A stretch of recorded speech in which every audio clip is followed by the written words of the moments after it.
My mother-in-law announced, "We're taking the baby for the weekend." Real mothers need breaks from mistakes, in front of my entire family, so I packed every gift she ever bought, left them on her porch with adoption papers she'd hidden in our attic, and blocked her number while she stood there screaming. My mother-in-law called my 6-month-old daughter the mistake at my own birthday dinner and I finally snapped. She showed up uninvited. That's how it started. My husband told her we were doing a small thing with just my parents and sister, but she walked in anyway with this massive diaper bag and started unpacking it on my kitchen counter like she owned the place. "I brought everything the baby needs for the weekend," she announced. Didn't ask. Just stated it like a fact. I was holding my daughter while trying to help my mom with a cake. "What are you talking about?" "We're taking her." "You look exhausted, honey." Real mothers need breaks from their mistakes sometimes. The entire room went silent. My dad actually dropped the plate he was holding. My sister jumped in first. "What the hell did you just say?" My mother-in-law smiled like she'd said something helpful. "Oh, everyone knows this baby wasn't planned. My son told me all about it. You trapped him with a pregnancy and now you can barely handle her. I'm just offering to help." I felt something cold wash over me. My daughter wasn't planned, that's true. But we'd been married for 2 years when I got pregnant. My husband acted happy about it. He told everyone he was excited. "Get out," I said. She laughed. Actually laughed. "Don't be dramatic. You should be thanking me." New mothers always struggle with mistakes they weren't ready for. My husband just stood there. Frozen. Not defending me, not defending our daughter. Just staring at his shoes like a coward. That's when I remembered the attic. 3 months ago I'd been looking for our Christmas decorations and found a box of my husband's old papers. Shoved in the back was a folder I'd never seen before. Inside were blank adoption papers. The header said voluntary relinquishment of parental rights. There were notes in my mother-in-law's handwriting in the margins. Instructions about how to fill them out. A phone number for an adoption attorney. The papers were dated from my 3rd trimester.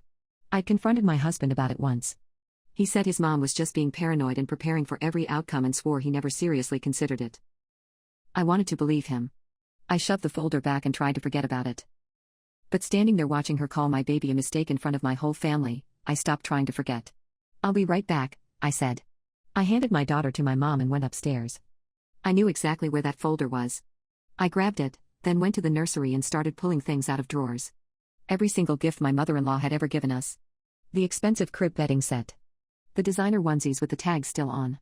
The silver rattle sheet bragged cost $300. I threw it all in garbage bags. My sister followed me. "What are you doing?" "Returning her gifts. All of them." It took 20 minutes to pack everything. My husband appeared in the doorway once but I just looked at him and he backed away.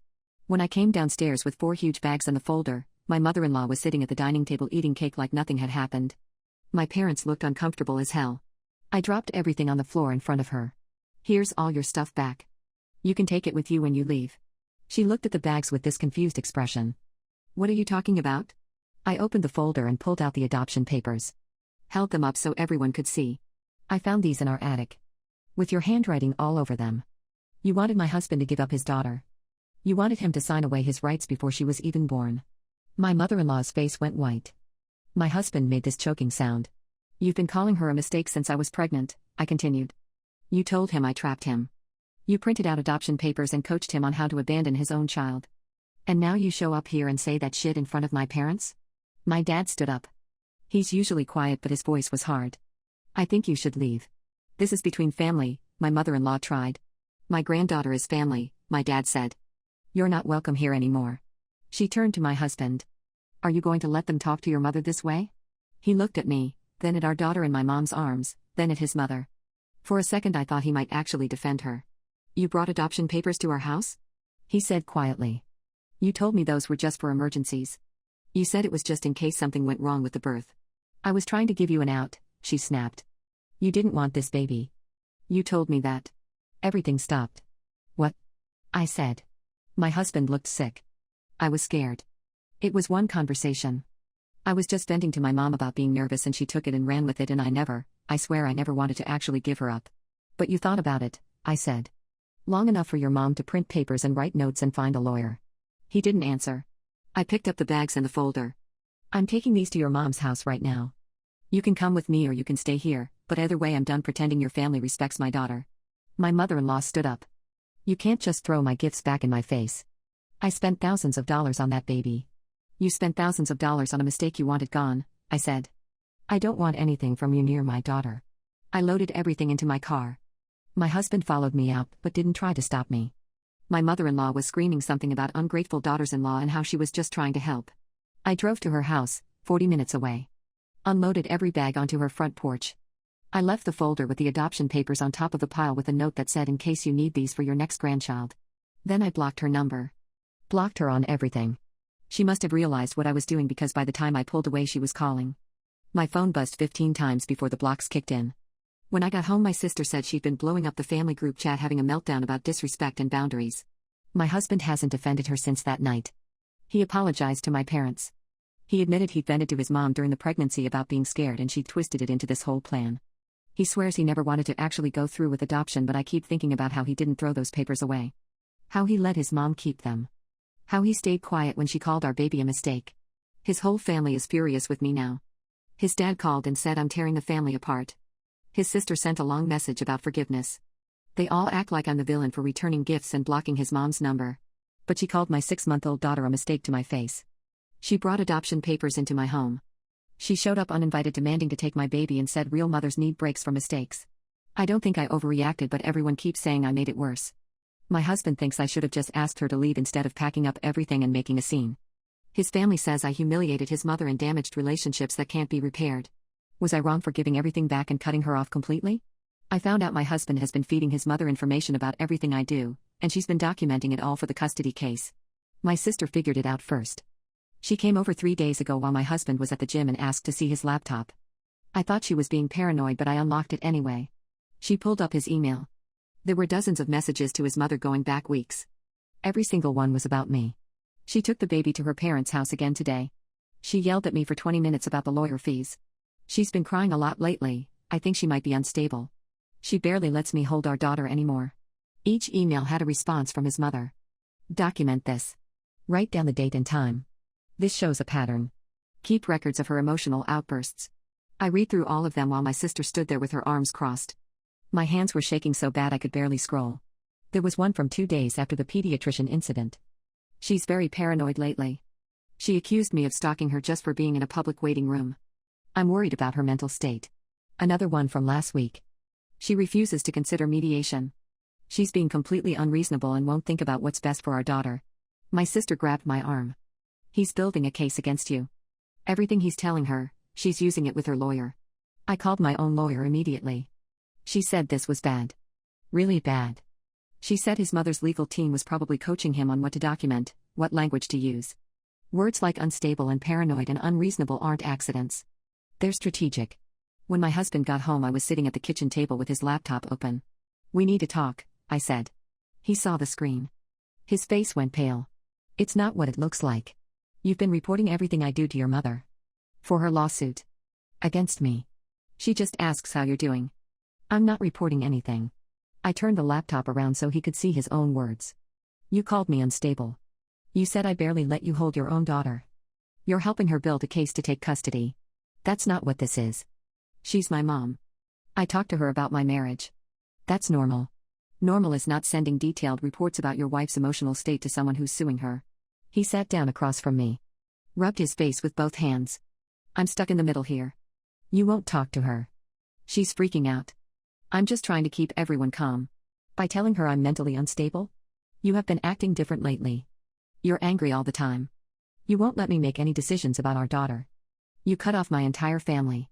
Because your mother had adoption papers. Because she called our baby a mistake. Because she's suing me. Maybe if you just apologized for embarrassing her, none of this would be happening." I stared at him. Apologized? You humiliated her. You threw her gifts on her porch like garbage. You blocked her number. You turned your whole family against her. She's hurt. She's hurt? Yes. She loves that baby and you took her away. Something broke in me right then. Not anger. Something colder. "I want you to leave," I said. "This is my house. Then I'll leave. But I'm not doing this anymore. I'm not sitting here while you help your mother try to prove I'm an unfit parent." He stood up. "You're overreacting again. This is exactly what I'm talking about. You go nuclear over every little thing. Every little thing. You've been spying on me for your mother's lawyer." "I haven't been spying. Jesus Christ. I've been trying to hold this family together while you burn every bridge we have." I picked up my daughter from her playmat.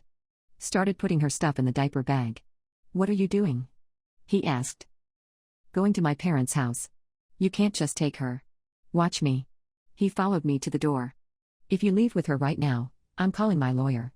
You're proving everything my mom said about you. I turned around. Your mom said I'm unstable and paranoid and keeping your daughter from you. And you agreed with her. You wrote it in emails. So yeah, I'm leaving. You can explain to your lawyer why your wife doesn't feel safe in her own house. I left. Drove straight to my parents' place with my daughter screaming in the backseat because I grabbed her right before her nap. My dad opened the door and took one look at my face and just pulled me inside. I've been here for 3 days. My husband has texted 47 times. Most of them are about how I'm proving his mother right by leaving. How this looks to a judge. How I'm being irrational. His mother texted too, from a new number I hadn't blocked. I know you're hurting, but you're making choices that will affect your daughter's future. Please think about what you're doing. My lawyer called this morning. My husband's lawyer contacted her. They're claiming I've abandoned the marital home and taken the child without permission. They're going to use this in court as evidence I'm trying to keep my daughter from her father.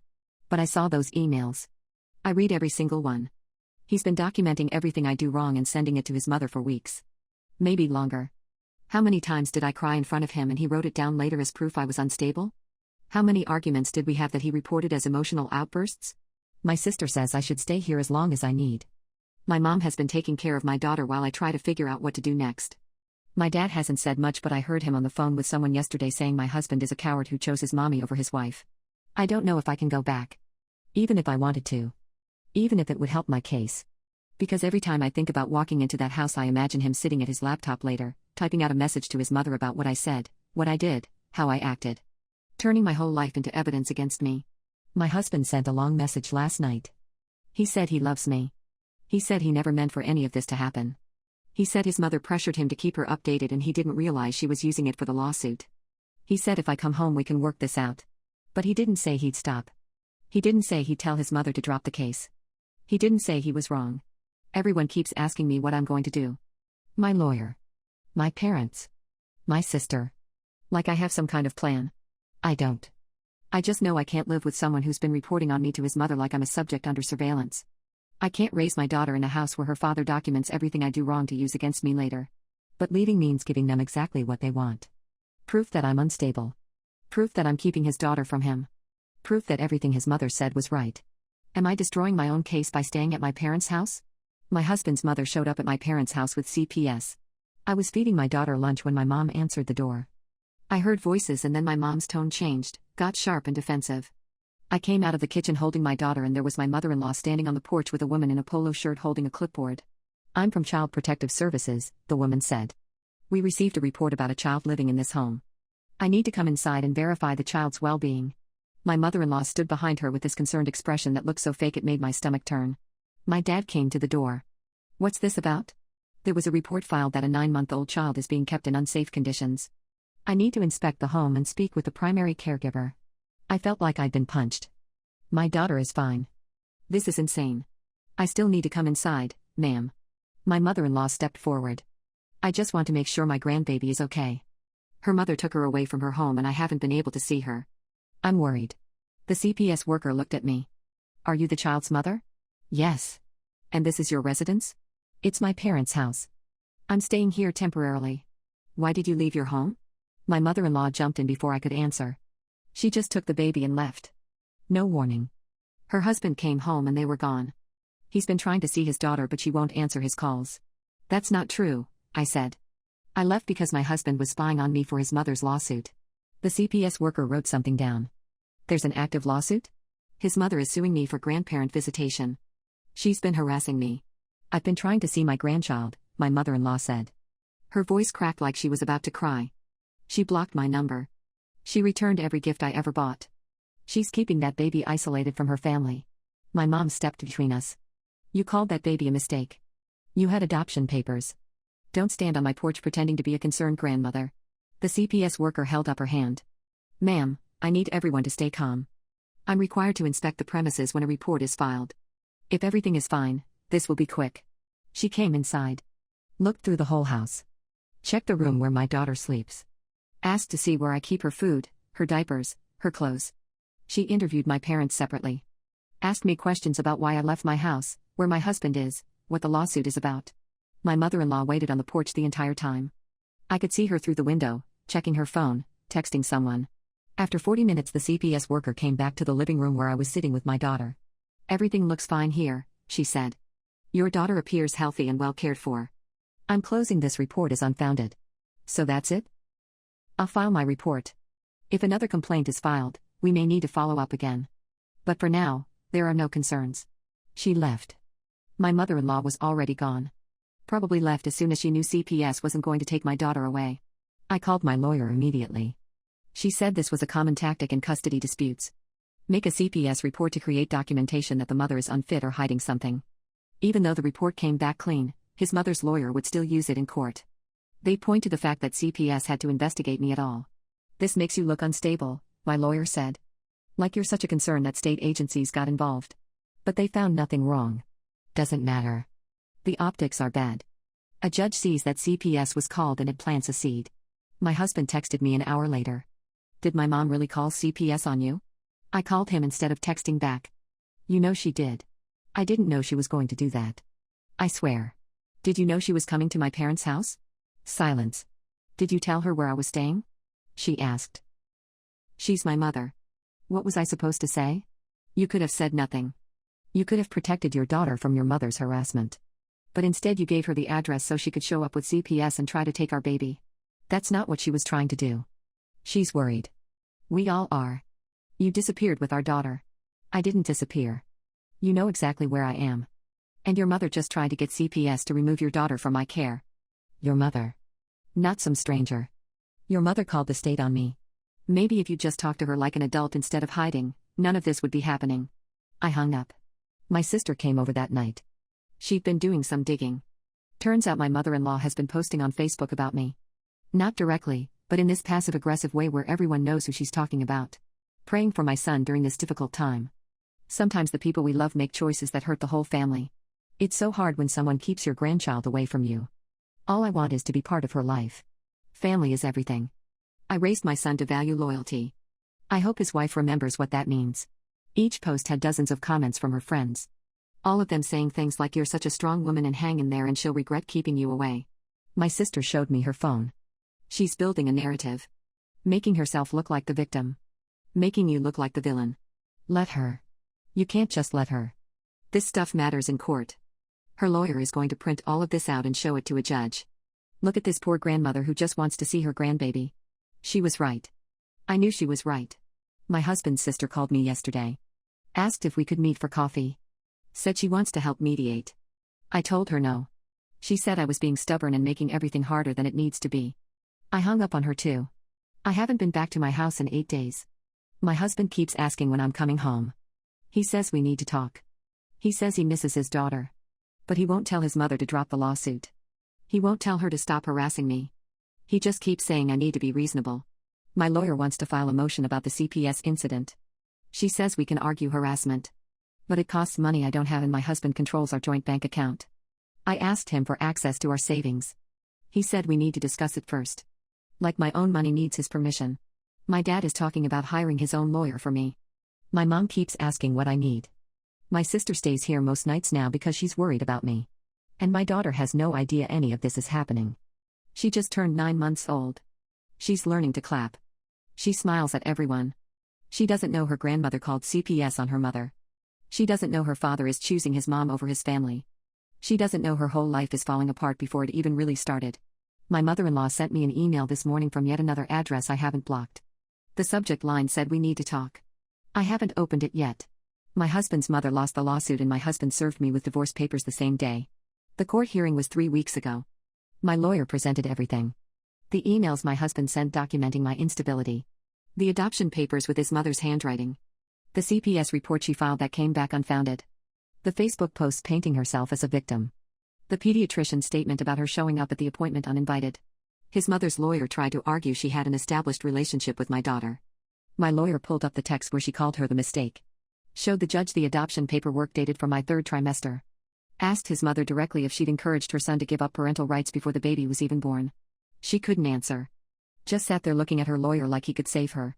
The judge denied the petition for grandparent visitation. Said there was clear evidence of hostility toward the child and manipulative behavior toward the parents. Said my mother-in-law had no legal standing to demand access to a child whose mother she'd repeatedly harassed and disparaged. My mother-in-law stood up and started yelling.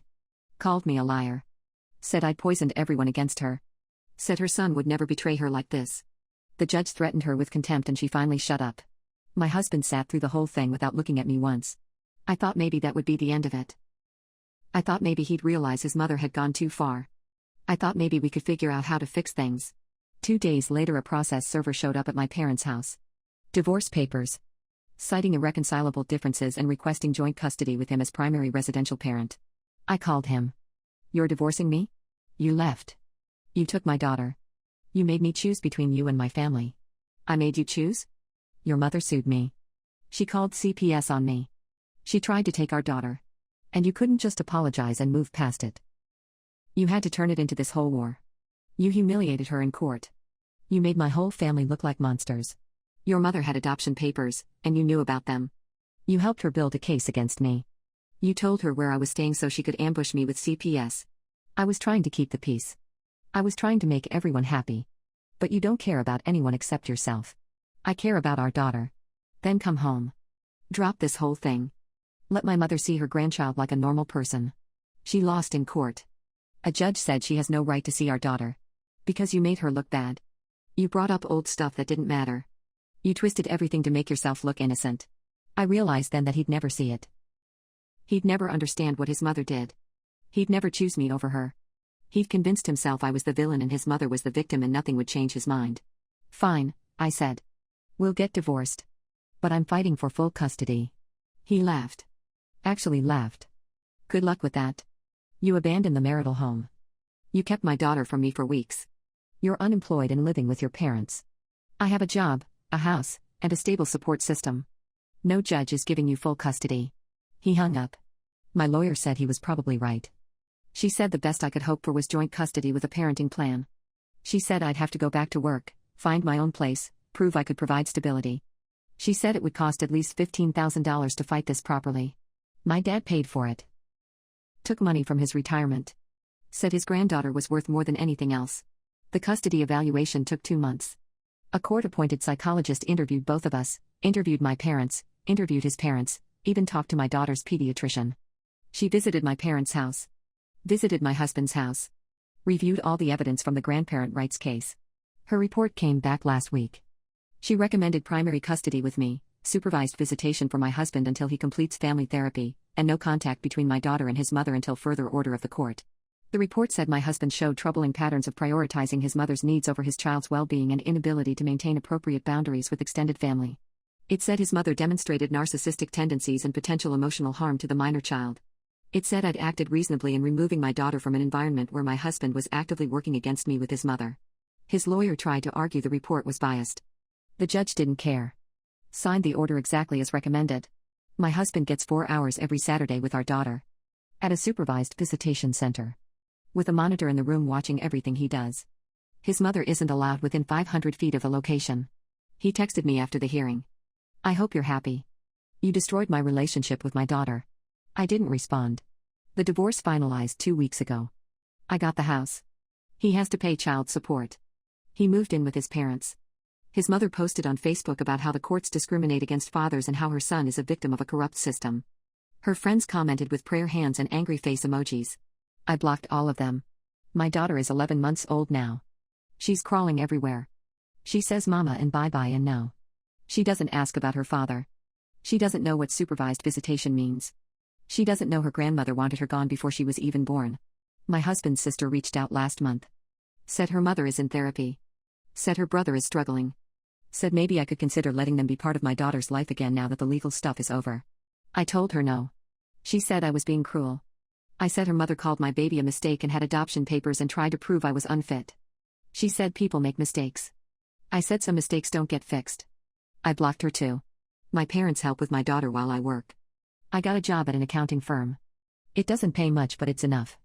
I'm looking at apartments but for now we're staying with them. My daughter loves my dad. She follows him everywhere. He built her a little play kitchen in the living room. My mom takes her to library story time every Tuesday.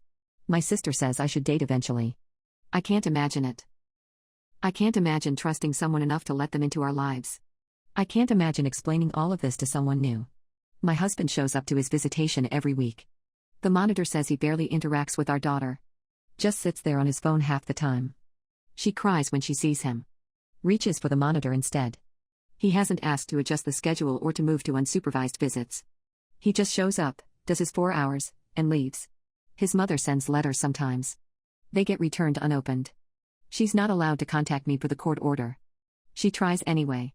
The letters come with return addresses from her friends' houses. My lawyer says to document everything but not to engage. So I document and I don't engage. Sometimes I think about what would have happened if I'd just apologized. If I'd let his mother see my daughter.